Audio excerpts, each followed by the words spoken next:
최순실 게이트 때문에 다들 이렇게 마음들이 많이 안 좋으실 줄 압니다.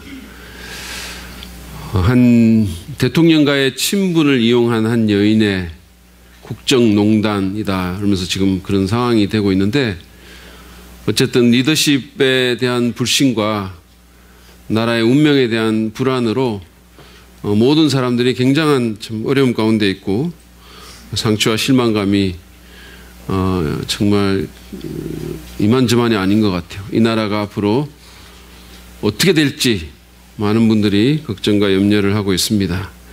많은 사람들이 대통령과 그 여인을 욕을 하고 또 불신하고 실망감을 또 분노를 쏟아내는 상황 가운데 있습니다. 저는 충분히 이해가 간다고 생각합니다. 그러나 우리 그리스도인들은 그 이상을 또 해야 한다고 저는 생각합니다.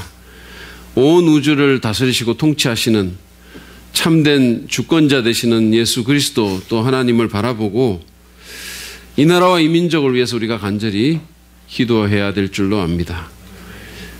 사실 나라가 이렇게 된 데는 우리 그리스도인들과 교회의 책임도 없지 않습니다. 하나님께서 소돔성을 멸망시키실 때 소돔에 있는 그 사람들이 악했으라기보다, 물론 그런 것도 있었겠지만 의인 10명이 없어서 그 소돔성이 무너진 것을 우리가 잘 압니다. 하나님의 백성이라고 하는 우리가, 목회자라고 하는 또 저희가 정말 그 이름에 걸맞게 살지 못하고 너무 세상을 닮았고, 우리 또한 욕하고 손가락질하지만 우리 또한 비리 가운데, 불법 가운데 있었던 적이 얼마나 많습니까? 우리가 먼저 자신을 돌아보고 회개했으면 좋겠습니다. 그리고 감정적인 반응을 하기 전에 영적인 반응을 하는 성숙한 우리 사랑 믿는 교회 성도들이 되시기를 바라겠고, 무엇보다도 간절히 기도하는 저와 여러분이 되기를 바랍니다. 이번 사건에 얽힌 여러 가지 측면들이 있겠지만 그 중에 또 중요한 것이 돈에 대한 것입니다.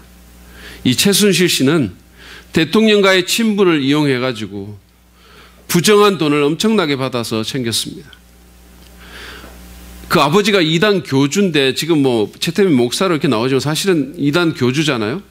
영세교라는 이단을 만든 교주인데, 이 사람이 한때 불광동 단칸방에 살던 사람이었었어요. 근데 지금은 그 세 딸이 자산이 수천억이 넘는 엄청난 자산가가 됐습니다. 그게 뭐 정당한 방법으로 그들이 그렇게 해서 돈을 벌었다면 누가 뭐라고 하겠어요? 부정한 방법으로, 온갖 더러운 방법으로 이렇게 된 거 아닙니까? 기업들은 혹시라도 정권에 밉보여서 기업 활동이 위축되거나 자기들이 돈을 덜 벌까 봐 수십억 수백억 원을 뇌물로 바쳤죠. 사실은 그런 돈으로 가난한 사람을 돌보거나 사회에 기여했다면 그 기업이 얼마나 존경을 받았겠습니까? 어쨌든 그들도 돈에 대한 욕심으로 그 비리에 함께 엮인 꼴이 된 것입니다. 돈은 좋은 것이지만 그러나 동시에 엄청나게 위험하기도 한 것임을 우리가 이번 사건을 통해서 다시 한번 보게 됩니다.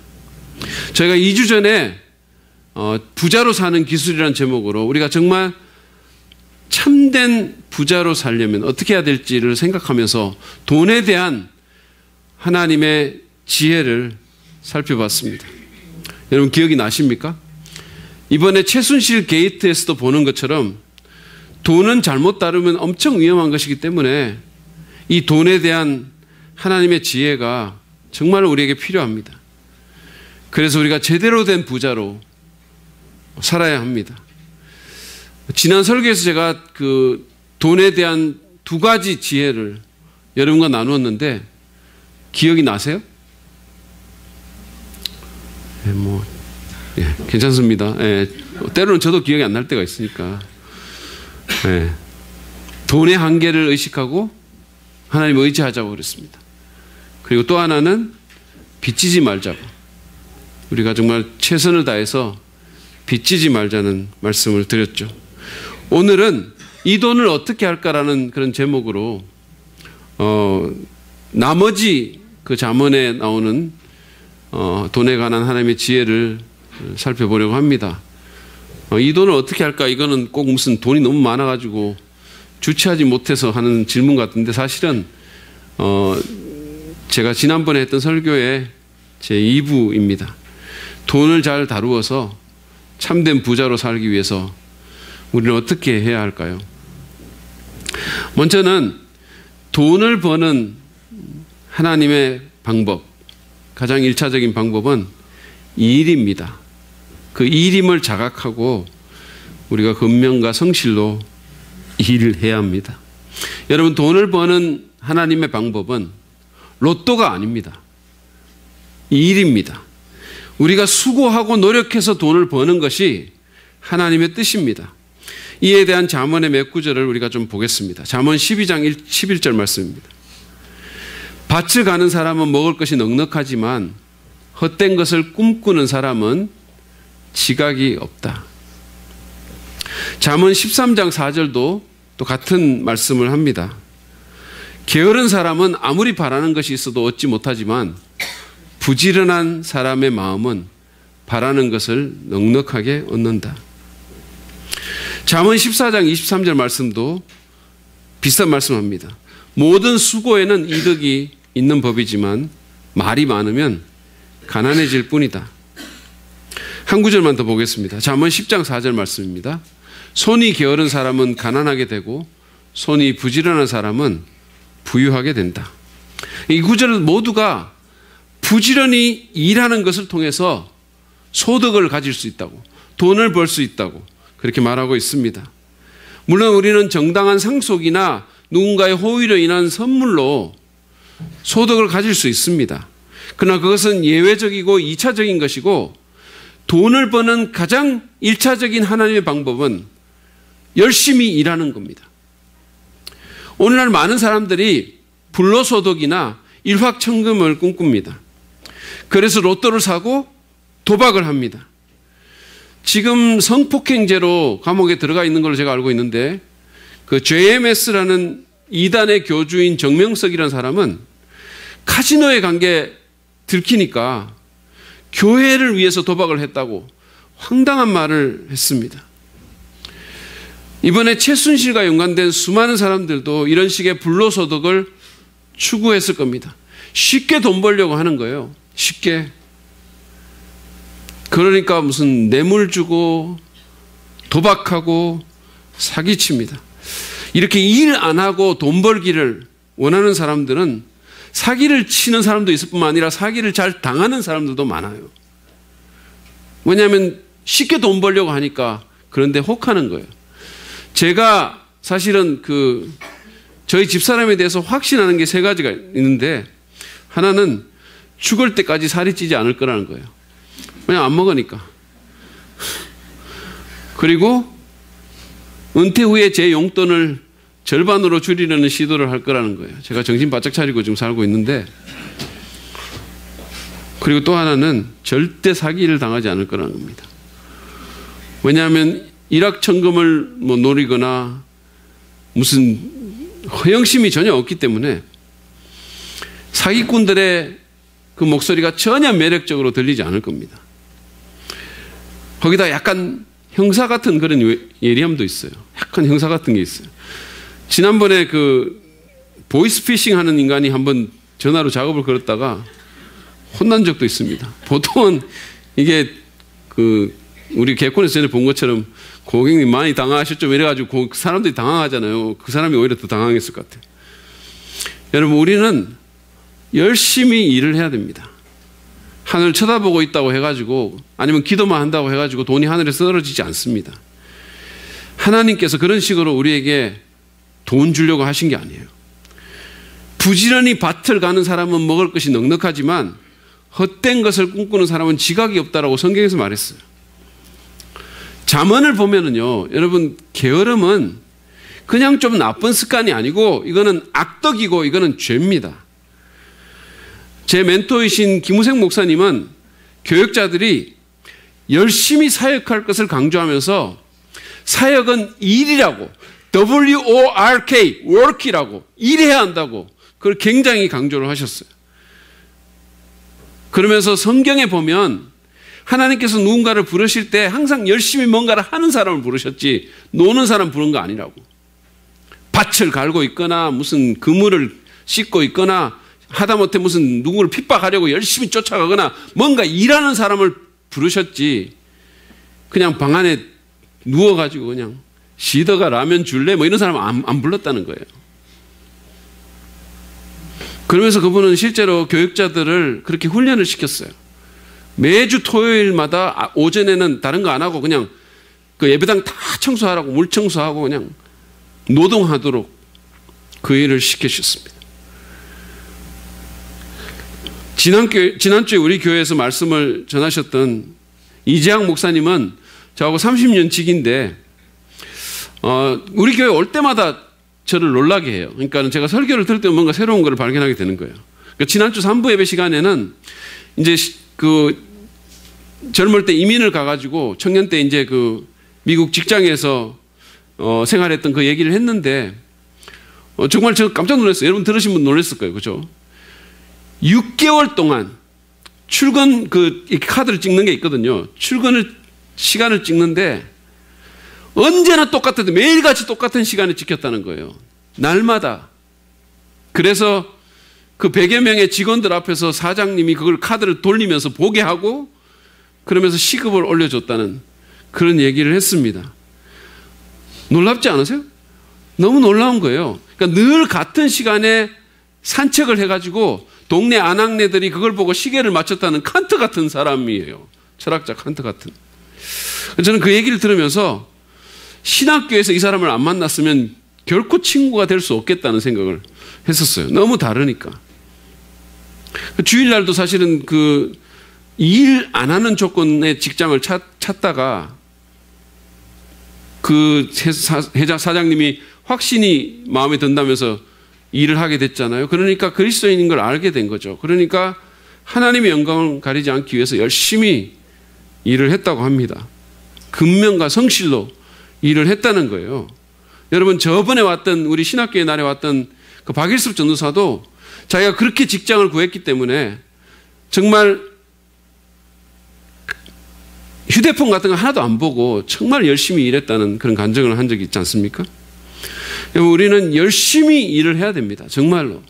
그리스도인이라면 더욱 열심히 성실하게 일해야 됩니다. 그리고 정말 정직하게 일을 해야 돼요. 잠언 20장 10절에 보면 이렇게 되어 있습니다. 규격에 맞지 않는 저울추와 되는 모두 주님께서 미워하시는 것이다 그랬어요. 적당히 속이고 비양심적으로 일해서 돈을 버는 것 주님께서 혐오하신다는 거예요. 여러분 직장생활 하는 사람들이 그냥 눈가림하고 눈치나 보다가 책상에 앉아가지고 그냥 뭐 인터넷 서핑이나 하면서 이곳저곳 그냥 하다가 그러다가 퇴근 시간도 되기 전에 그냥 쓱 빠져나가는 이런 거 있잖아요. 조퇴하는 것. 이순신형 조퇴. 나의 퇴근을 아무에게도 알리지 마라. 뭐 이러고 나가고. 나의 사전에 정상 퇴근이란 없다. 무슨. 이런 식으로 하고 나가면 주님이 그것을 기뻐하지 않으신다는 거예요. 사업이나 장사하는 분들도 마찬가지입니다. 비양심적으로 하고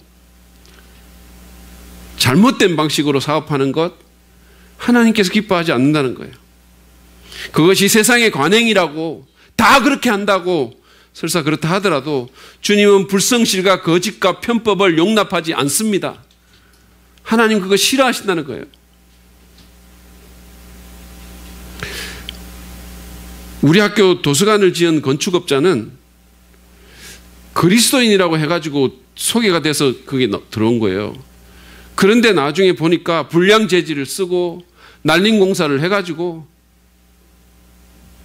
벽에 금이 가고 물이 새고 곰팡이가 피고 그런 일이 벌어진 겁니다. 그 생각을 하면 저도 너무 불쾌한 거예요. 여러분 하나님 어떻겠어요? 제가 목사고 우리 학교가 신학교니까 그나마 그러고 있는 거지. 만약에 제가 예수 안 믿는 학교에, 일반 학교의 도서관장이었다면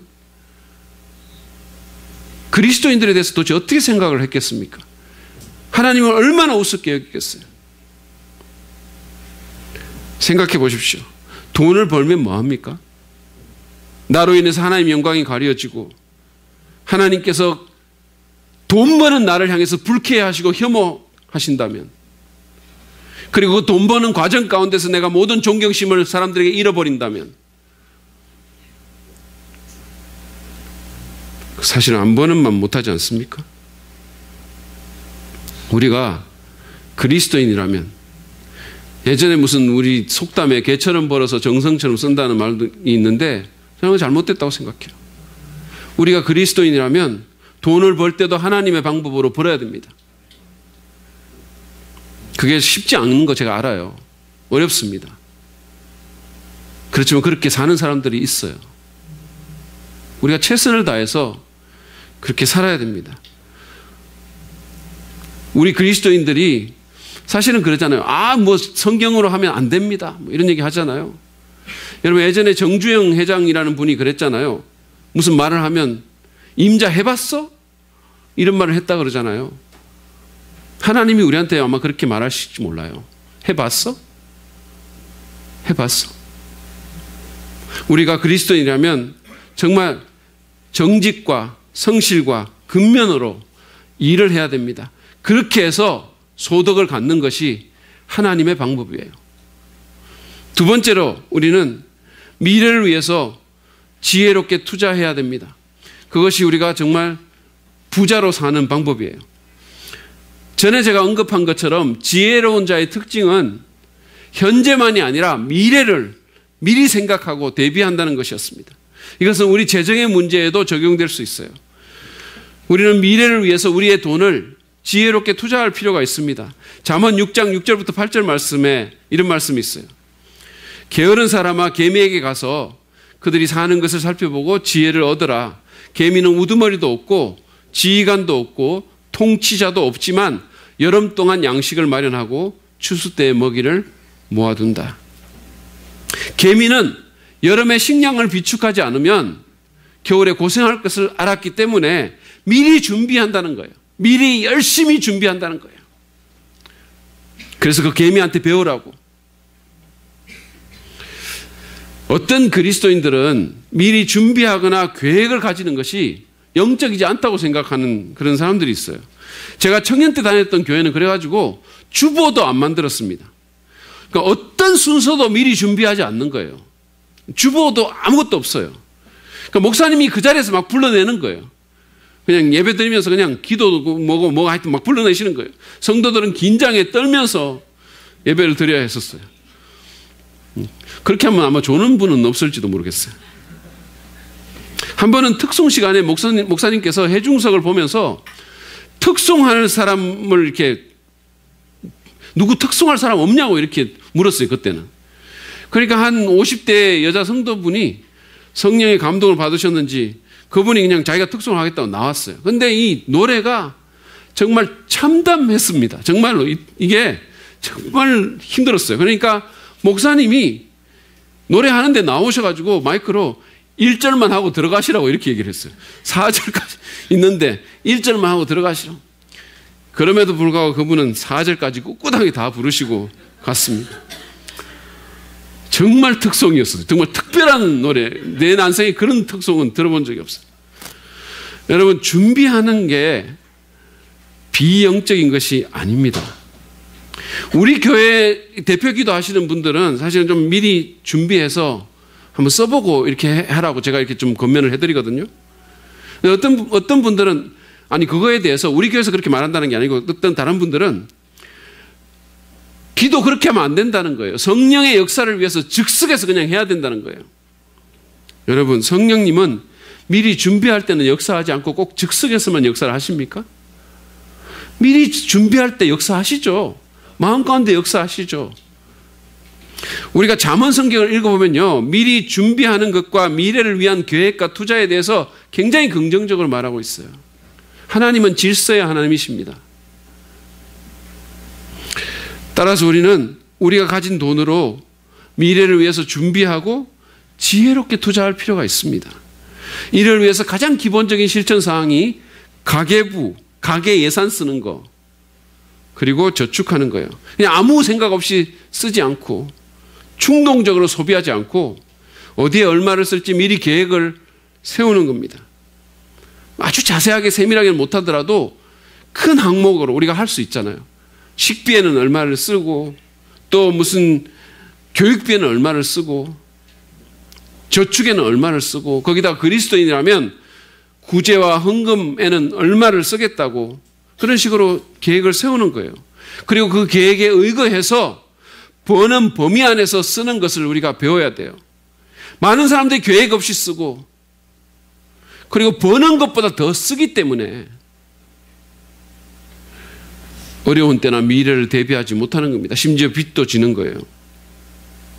그래서 가계부를 쓰는 것이 이 일에 도움을 줄 수 있습니다. 재정 전문가들은요, 이 가계부를 쓸 때 무슨 콩나물가까지 일일이 쓸 필요는 없지만 수익과 지출을 나누어서 쓰고 항목별로 이렇게 정리를 하면 돈의 흐름과 규모를 알 수 있어서 큰 도움이 된다고 그렇게 얘기를 합니다. 이걸 수시로 확인하라는 거예요. 그래서 쓰고 마는 게 아니라 수시로 보라는 거예요. 그래서 흐름을 확인하라는 거예요. 돈이 어떻게 흐르고 있는지, 어떤 규모로 쓰이고 있는지. 여러분 그런 거 잘 못하시는 분이세요? 그러면 저처럼 그렇게 잘하는 사람하고 결혼이라도 하세요.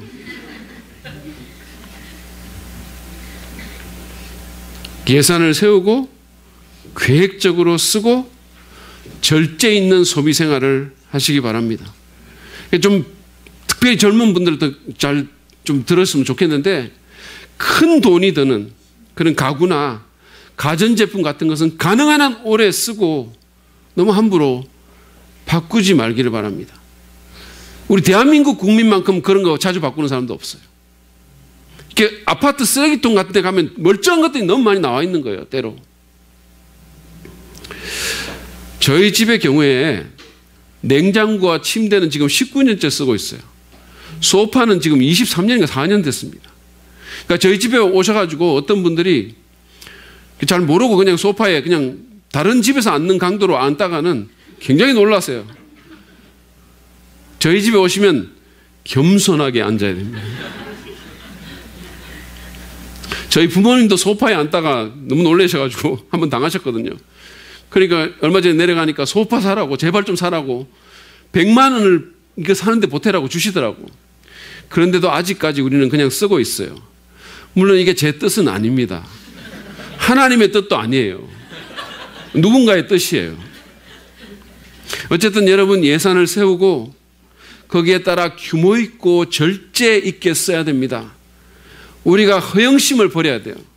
우리 한국 사람들이 체면 문화가 있어가지고 자꾸 남의 눈을 의식하는데 자꾸 남들하고 비교하는데 이 허영심을 그리스도인들이 버려야 돼요.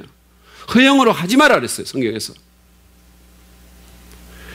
뿐만 아니라 우리는 저축해야 됩니다. 다 써버리지 말고 미래를 위해서 매달 좀 10만 원이라도 투자했으면 좋겠습니다. 어떤 그리스도인들은 10, 10, 80 계획에 대해서 말을 했어요. 그러니까 수입의 10%는 하나님께 드리고 10%는 저축하고 그리고 나머지 80%로 산다는 거예요.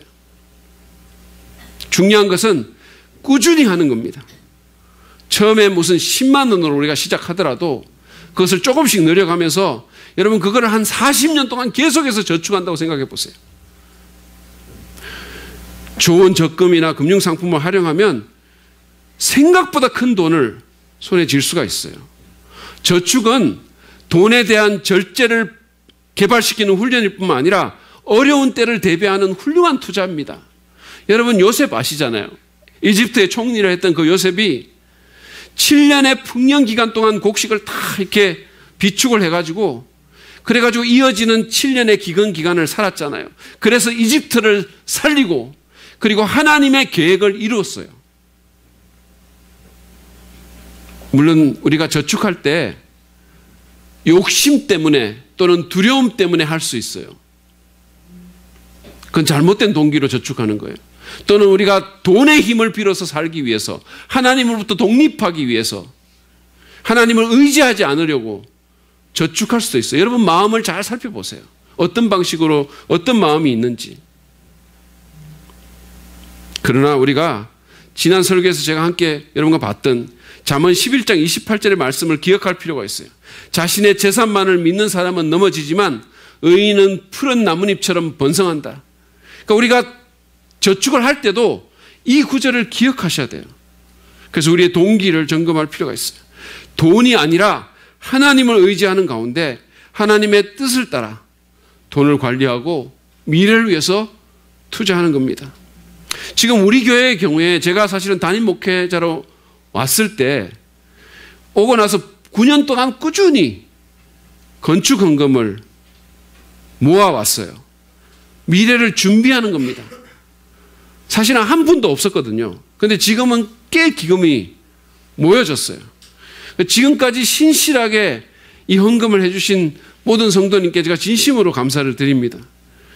11월 18일 날 우리 금요 기도회 때 건축팀장이신 우리 이정근 집사님께서 여기에 대한 브리핑을 하실 텐데 정말 많은 분들이 오셔가지고 좀 들으셨으면 좋겠어요.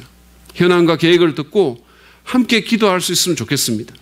어쨌든 이렇게 우리가 이 건축 문제도 준비를 하지만 그리고 비축을 하지만 그렇다고 우리가 하나님을 의지하지 않는 것은 결코 아닙니다. 그거를 모으기 위해서 선교나 구제나 무슨 사역에 필요한 돈을 우리가 줄이지 않습니다. 저는 하나님께서 우리가 모으는 돈을 사용하시겠지만 그러나 궁극적으로 교회의 건축은 돈이 아니라 하나님께서 하심을 믿습니다. 예전에 이양훈 집사님께서 제게 목사님 하나님께서 하시면 됩니다 라고 말씀하셨는데 진짜 아멘이에요. 하나님이 하시면 되는 거예요. 하나님이 원하시면 되는 거예요. 우리 개인을 위한 저축도 마찬가지입니다. 재물의 청지기로서 우리가 절제 있게 쓰고 미래를 위해서 준비를 하지만 그러나 욕심이나 두려움에 의해서가 아니라 여전히 하나님을 의지하고 믿음으로 살아야 하는 겁니다. 그럴 때 하나님께서 여러분의 저축과 투자를 사용하시고 여러분의 삶을 돌보시고 여러분이 생각했던 것보다 더 놀랍게 공급해 주실 것입니다. 그러므로 여러분 미래를 대비해서 투자하십시오. 저축하십시오. 현재만을 위해서 그냥 다 써버리고 규모 없이 살지 말고 규모 있게 사시기 바랍니다. 그런 축복이 여러분에게 있으시길 바랍니다. 우리가 진짜 부자로 살기 위해서 마지막으로 또 하나만 제가 더 나누겠습니다. 그것은 관대하게 주는 것을 배워야 합니다. 우리는 반드시 관대함을 실천해야 돼요. 잠언 말씀은요, 이걸 굉장히 강조합니다. 잠언을 읽으면서 주는 것에 대한 그런 교훈을 놓치면서 읽을 수는 없어요. 굉장히 많습니다, 사실은. 잠언 11장 25절 말씀을 한번 보시죠. 우리 같이 한번 읽어볼까요? 시작. 남에게 베풀기를 좋아하는 사람이 부유해지고 남에게 마실 물을 주면 자신도 갈증을 면한다. 남에게 베풀기를 좋아하는 사람이 부유해진다 그랬어요. 남에게 마실 물을 주면 자기도 어려울 때 누군가가 자기에게 갈증을 면할 수 있게 해준다는 거예요. 이것은 바울이 농사의 비유를 사용해서 고린도후서 9장 6절에서 한 말씀과 같은 맥락의 말씀이에요. 적게 심는 사람은 적게 거두고 많이 심는 사람은 많이 거둡니다. 우리가 남에게 베푸는 것, 누군가에게 주는 것, 하나님께 드리는 것은 마치 씨앗을 심는 것과 같다는 거예요. 그것은 그냥 낭비하는 것이 아닙니다. 하나님은 이 생에서든 내세에서든 물질적이든 비물질적이든 반드시 보상하실 것입니다. 누가복음 6장 38절은 아주 분명하게 약속합니다. 보시죠. 남에게 주어라. 그리하면 하나님께서도 너희에게 주실 것이니 되를 누르고 흔들어서 넘치도록 구하게 되어서 너희 품에 안겨주실 것이다. 너희가 대질하여 주는 그 대로 너희에게 도로 되어서 주실 것이다. 하나님께서 더 넘치도록 주실 거라고, 우리가 주는 것보다 언제나 더 많이 줄 거라고 약속하신 거예요. 그리스도인이라면 이 관대한 드림은 사람에게뿐만 아니라 하나님을 향해서도 실천돼야 됩니다. 잠언 3장 9절부터 10절 말씀 보시죠. 우리 같이 한번 읽어보실까요? 시작. 너의 재산과 땅에서 얻은 모든 첫 열매로 주님을 공경하여라. 그러면 너의 창고가 가득 차고 너의 포도주 통에 해포도주가 넘칠 것이다. 예. 창고가 가득 차는 것보다 해포도주가 넘치는 데 더 관심이 많으신가요? 여러분, 이 말씀을 보시면 하나님을 존중히 여기는 마음으로 하나님께 드리면 그분이 우리의 필요를 채우실 거라고 약속합니다. 이것은 단순히 율법주의적인 어떤 그런 행위나 거래가 아닙니다. 제가 앞에서 그리스도인이라면 이 관대한 드림이 우리의 이웃들뿐만 아니라 하나님을 향해서 드려져야 된다고 말씀을 했잖아요. 왜냐하면 그리스도인은 하나님으로부터 아들을 내어줄 정도의 사랑을 우리가 받은 사람이잖아요. 우리 가운데 아직 예수님을 안 믿는 분이 있으시면 여러분은 하나님께 드리지 않으셔도 괜찮습니다. 아니, 뭐 안 드리는 게 어쩌면 당연할지도 몰라요. 그러나 만약에 여러분이 그리스도인이라면 우리는 하나님으로부터 그만한 사랑을 받은 사람이에요. 죄의 용서와 구원과 영생의 선물을 받았어요. 그리스도인의 헌금은 그냥 복받기 위해서 내는 것이 아니고 무슨 세금처럼 의무적으로 내는 것도 아닙니다. 그것은 나를 살려주신, 내게 생명을 주시고 나를 구원해 주시고 내게 사랑을 베푸신 하나님에 대한 사랑과 감사의 구체적인 표현이고 그분을 존귀하게 여긴다는 예배의 행위입니다. 귀하게 여기니까 내가 귀한 것 드린다는 거예요. 내가 사랑하니까 사랑을 표현한다는 거예요.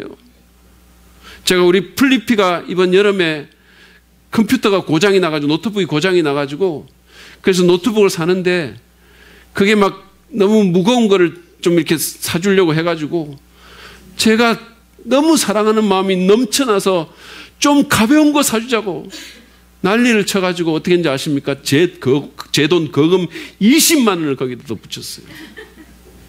하나도 안 아까웠습니다. 사랑하니까. 여러분, 우리가 하나님께 드리는 것은 사랑으로 드리는 거 아닙니까? 예배하는 거 아닙니까? 우리가 지금 여기에 초신자들이나 또는 예수 안 믿는 분들이 혹시라도 오해를 할까봐 예배 시간 중에 헌금을 안 해요. 그리고는 봉헌만 드리죠. 그러니까 헌금하실 분들이 주님 사랑하는 마음으로 저기에 들어가고 나가실 때 헌금을 드리는 거예요. 자발적으로. 그러나 그렇다고 해가지고 그것이 예배 순서에 없다고 해서 그것이 예배의 행위가 아닌 것이 아니에요. 사실은 헌금보다 더 큰 예배의 행위는 없어요. 그것은 하나님께 나를 드리는 겁니다. 내 귀한 것을 바치는 거예요. 하나님을 하나님으로 내가 대접한다는 겁니다. 그것은 또한 그분이 내 삶의 책임자시고 그분을 내 재정적인 삶에 초청한다는 신뢰의 행위입니다. 그래서 우리가 드리는 거예요. 그래서 쓰다 남은 것으로 드리는 것이 아니라 가장 귀하고 가장 좋은 첫 열매로 드리라고 말씀하는 겁니다. 첫 열매라는 게 그런 의미가 있는 거예요. 다 그냥 쓰고 남는 것, 남으면 하고 안 하면 안 하는 게 아니라 그래서 제대로 헌금하는 자는 억지가 아니라 기쁨으로 드리는 겁니다. 제가 처음 자발적으로 헌금했던 때가 생각이 나요. 어떤 부흥회 가가지고 청년 때 제가 은혜 받고 그래가지고 헌금을 드렸는데 있는 거 다 드렸어요. 엄청 많이 준 것 같죠? 5만 원 제가 헌금했어요. 근데 그 당시는 그게 사실은 제법 괜찮은 헌금이었어요. 제가 만약에 더 있었으면 더 드렸을 것 같아요. 너무 기뻤어요. 드렸는데도. 우리 교회 주보에는 성도들이 헌금을 드리면서 올리는 감사의 제목들이 거기 올라와 있어요. 근데 예전에 어떤 분이 이렇게 썼어요. 이 세상을 살아가며 진정한 가치를 깨닫게 하시고 영원한 하나님 나라에 함께 할 수 있는 기쁨을 주심에 감사드립니다. 너무 감사하다는 거예요. 이런 것도 있었어요. 예배 가운데 뜨겁게 만나주시는 하나님 감사합니다. 삶의 자리에서도 주님의 은혜를 늘 기억하며 누리기 원합니다. 여러분, 이 사연들을 보면서 여기에 진정한 감사와 기쁨이 묻어나지 않습니까? 이게 억지로 드린 것 같으세요? 정말로 누가 그냥 푸시를 해가지고 드리기 싫은데 드린 것 같으세요? 너무 감사하니까, 너무 기쁘니까 드리는 거예요. 이것이 그리스도인이 하나님께 드리는 태도입니다. 여러분은 관대하십니까? 필요가 있는 이웃들을 위해서 또 하나님을 위해서 후히 드리십니까? 아니면 그저 자기 것을 챙기는데 급급하신가요? 그것이 다른 어떤 것보다도 우리의 신앙과 영성에 대해서 많은 것을 보여준다고 저는 생각합니다. 부부의 영적인 상태를 보려면 큐티 노트가 아니라 가계부를 보라는 말이 있어요. 그 가계부를 보면 하나님과 이웃을 위해서 몇 프로나 지출되고 있는지, 그리고 그것들이 얼마나 더 비중이 늘어나고 있는지가 영적 상태의 바로미터가 될 수 있다는 거예요. 우리는 우리의 돈을, 여러분 생각해 보세요. 우리는 우리의 돈을 우리가 가장 가치 있다고 생각하는 것에 쓰기 마련이에요. 그렇기 때문에 우리의 지출 내역은 우리의 영적 가치관을 바로 보여주는 거예요. 하나님을 닮는다는 말을 우리가 하잖아요. 근데 그 하나님을 닮는 것에는 후히 준다는 그런 뜻이 포함되어 있어요. 왜냐하면 하나님은 후히 주시는 분이시니까. 하나님은 주시는 분이에요. 하나님은 giver입니다. 하나님은 정말 관대하게 주는 자예요. 어제 저희 교역자들이 점심때 같이 식사를 하러 갔거든요. 근데 언제나처럼 저희 집사람이 음식을 들어가지고 허전사님한테 줬어요. 그걸 나누는데 정말 많이 주는 거예요. 이미 그릇이 넘쳐나게 담았는데, 사실은 저도 조금 먹고 싶어가지고 저한테도 조금 줬으면 싶었는데 이미 그릇이 넘쳐나게 담았는데 거기다 더 담는 거예요. 제가 그걸 보면서 하나님을 생각했어요. 제 아내가 하나님을 닮았다라는 생각이 들었습니다. 제가 감동을 받아가지고 저도 제 것을 좀 들어가지고 윤 목사님에게 주려는 마음이 막 들었어요. 그렇지만 저는 실천하지는 않았습니다. 왜냐하면 그것은 그를 해롭게 하는 일이며 그를 악으로 이끄는 일이기 때문에. 바울은 사도행전 20장 35절에서 예수님이 친히 하신 말씀이라면서 주는 것이 받는 것보다 복이 있다라고 얘기를 했어요. 예수님이 그렇게 말씀하셨다는 거예요. 여러분 이 말씀 진짜 믿으십니까? 주는 것이 받는 것보다 복이 있다. 우리가 관대하게 줄 때마다, 드릴 때마다 하나님은 우리가 복 있는 사람이라고 하시고 우리를 인정하신다는 거예요. 정말 축복받은 사람이라는 겁니다. 주는 자가 됩시다. 쌓아놓은 부자가 아니라 나누는 부자가 되기를 바랍니다. 하나님께서 우리에게 물질을 주신 것은 그냥 나 혼자만 잘 먹고 잘 살고 나만 그냥 다른 사람 먹을 거 다 깔고 앉아가지고 누리라고 주신 게 아니라 목적을 갖고 우리한테 주신 겁니다. 하나님의 일을 하라고, 세상에 어려운 사람 많으니까 그런 사람들 좀 도우라고, 복음 전하기 위해서 외지에 선교사로 나간 사람들 도우라고 의도를 갖고 우리에게 주신 거예요. 하나님께서 우리를 이 세계 경제 13위 대국에서 살게 하신 것은 목적이 있는 거예요. 의도가 있는 겁니다. 그 의도를 잘 생각하시기를 바랍니다. 바울은 우리처럼 돈이 많은 그리스도인들에게, 우리 같은 부자들에게, 여러분 우리가 부자라고 생각 안 하세요? 우리는 세상의 기준으로 보면 거의 부자예요. 근데 우리 같은 사람들에게 덧없는 재물이 아니라 모든 것을 풍성히 주시는 하나님께 소망을 두라고 말하면서 디모데전서 6장 18절에서 이렇게 권면합니다. 또 선을 행하고 좋은 일을 많이 하고 아낌없이 베풀고 즐겨 나누어 주라고 하십시오. 그게 진짜 부자로 사는 길이라는 거예요. 여러분 주는 것에 우선순위를 둡시다. 앤디 스탠리는 인생 대질문이라는 책에서 기독교 경제학자인 론 블루를 인용하면서 우리가 돈으로 하는 일은 5가지 뿐이라고 했어요. 그게 뭐냐 하면 지출, 상환, 세금, 저축, 헌금이라는 거예요. 이게 우리가 돈으로 하는 거예요. 근데 대부분의 경우에 재정적인 우선순위가 이런 순위라는 거예요. 지출부터 돈 있으면 그냥 쓰고 보는 거예요.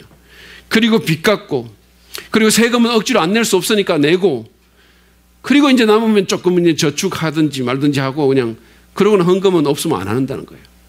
이게 대부분의 사람들의 우선순위라는 겁니다. 근데 앤디 스탠리는 이 순서를 뒤집으라고 권면합니다. 정말 지혜롭기를 원한다면 뒤집으라는 거예요. 우리의 생사화복을 주관하시는, 그리고 우리를 사랑하시고 우리의 재정적인 삶의 파트너가 될 수 있는 하나님께 먼저 드리고, 그분을 위해서 떼어놓고, 그리고는 미래를 위해서 저축하고, 그 다음에 세금 내고, 그 다음에 빚 갚고, 그 다음에 남은 걸로 소비하고 쇼핑하라는 거예요. 그렇게 우선순위를 바꾸는 것이 가장 지혜로운 재정 생활이라는 겁니다.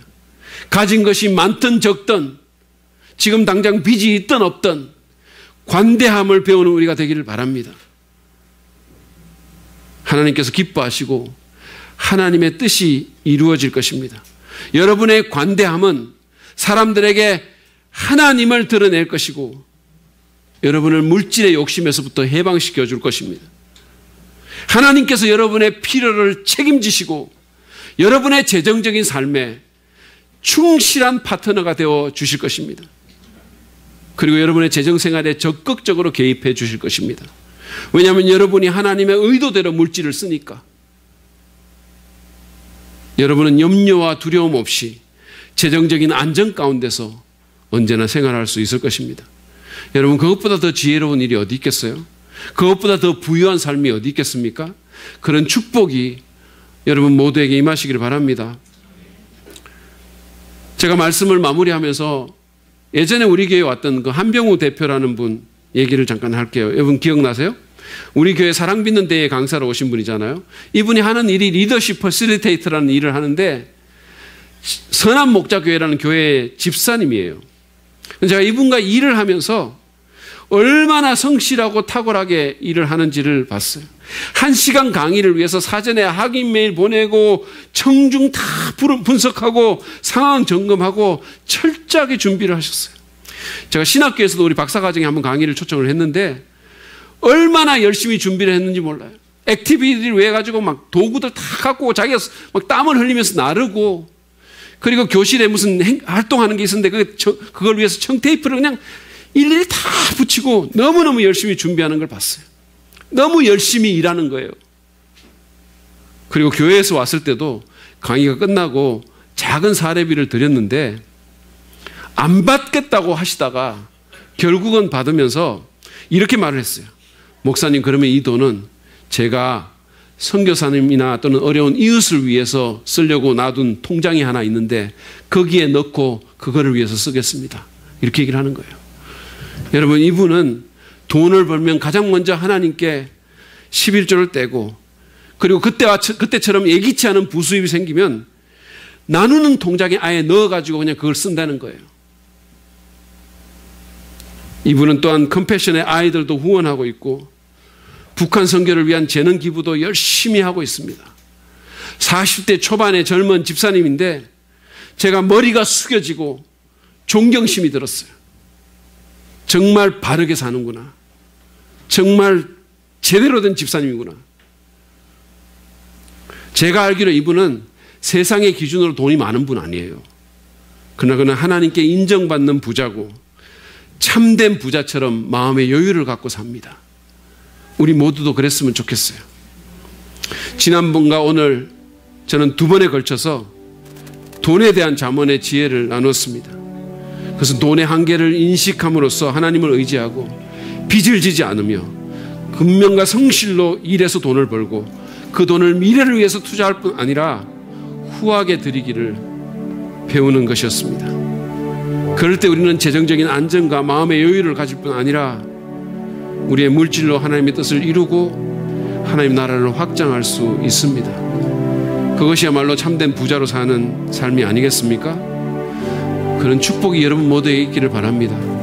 여러분, 이 말씀을 정말 우리 삶에 직접적으로 적용할 수 있는 이 지혜로운 하나님의 말씀을 저는 여러분들이 무시하지 않았으면 좋겠어요. 그냥 늘 듣는 그냥 하나님 말씀이니까, 늘 듣는 설교니까 그냥 통과 이래처럼 한 귀로 들었다가 한 귀로 흘려보내지 않고 정말 여러분들이 여러분 자신을 위해서, 그리고 하나님 나라를 위해서, 그리고 정말 어려운 이웃들을 위해서 이 시간에 결단했으면 좋겠어요. 결심했으면 좋겠어요. 그래서 하나님의 도우심을 얻어서 내가 무언가를 하겠습니다. 내가 하지 못했던 어떤 일을 주님 하기를 원합니다. 도와주십시오. 이렇게 주님 앞에 결심하는 여러분 되시길 바랍니다. 그래서 재정적인 우선순위가 변화되고 하나님의 지혜로 여러분의 재정적인 삶을 사심으로 말미암아 하나님이 이끄시는 그런 재정생활을 하시는 저와 여러분 되시기를 축복합니다.